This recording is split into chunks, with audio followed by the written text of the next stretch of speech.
Festivals are a harbinger of good days for India Inc. too. Sales of smartphones, cars, and white goods have shot up in September, a month which ushers in festivities. Thanks to improved demand and a raft of new models, especially that of swanky SUVs, car makers reported record monthly dispatches. Vehicle dispatches hit a new record at 363,733 units in September. Sequentially, it was a 1.2% jump and an impressive 15% jump when compared to the same period last year. As key festivals like Dhanteras, Dussehra, and Diwali are drawing close, car makers have replenished dealer stocks in hope of a good demand. They have announced 81 new launches during the ongoing financial year to pamper the consumers. Coming back to September sales, India's biggest car manufacturer, Maruti Suzuki, saw 1.64% jump in their sales, and India's second biggest car manufacturer, Hyundai's sales were up by 9.48%. Mahindra & Mahindra, who have 9 SUV car portfolios, had increased sales of 19.59%. Other manufacturers like Toyota Kirloskar and MG Motor saw an impressive increase of 53.4% and 31.38%. The only exception to this trend is Tata Motors, whose sales went down by 5.32%. So why are Indians on a car buying spree? We were 100% locked in, going nowhere, and now everybody is out to generate his income or his work or practice his tools of trade. So people need more cars. Okay. So that is the reason, number one. The reason number two is also during the COVID period, the production was impacted due to supply chain disruption as well as semiconductor shortage. Okay. So therefore, there were less cars for people who wanted to buy. People who had a car anyway are now upgrading their car.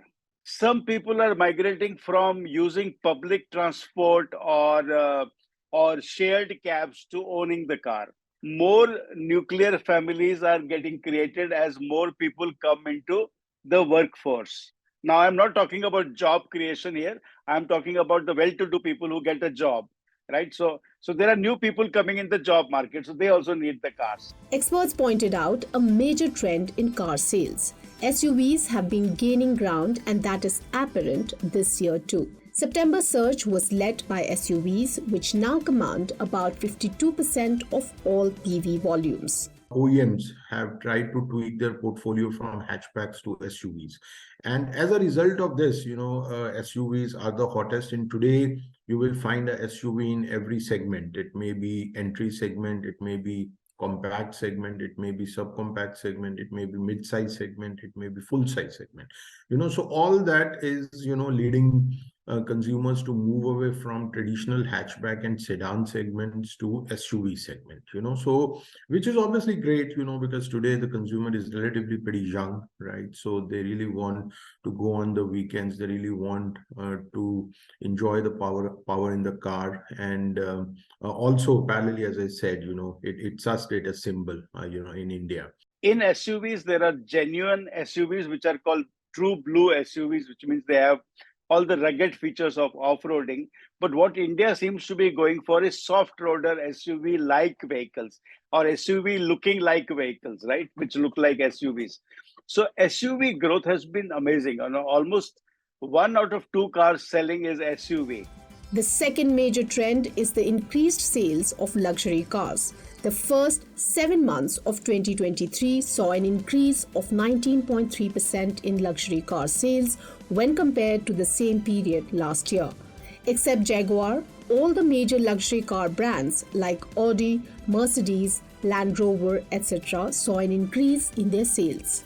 Experts are hopeful that the trend will continue. The August to November period traditionally drives better car sales. So automakers are indeed hoping for a good time ahead. And so is the government, as increased sales will lead to good GST collection too. If you like this video, share it and subscribe to Business Standard. For more news, views, and insights, log on to www.business-standard.com. Do also follow us on YouTube, Twitter, Facebook, Instagram, Telegram, and LinkedIn. He's making plans for an early retirement. Business Standard.